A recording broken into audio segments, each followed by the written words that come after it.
غیر قانونی طور پر بھارت کے زیر قبضہ جموں کشمیر کے مظلوم عوام کی غیر متزلزل حمایت کے اظہار کے لیے پاکستان آزاد جموں کشمیر اور دنیا بھر میں ہر سال 5 فروری کو منائے جانے والی یوم یکجہتی کشمیر کی تیاریاں زور و شور سے جاری ہیں۔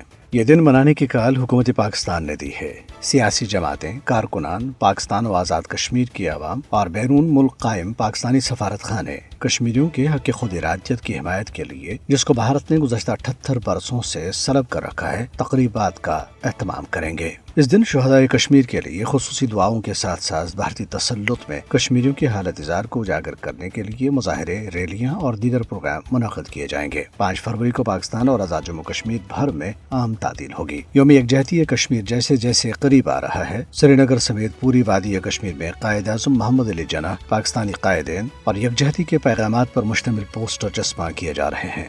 ان پوسٹرز میں بین الاقوامی پلیٹ فارمز پر کشمیری عوام کے حق خود ارادیت کی بھرپور وکالت پر حکومت پاکستان کا شکریہ ادا کیا جا رہا ہے۔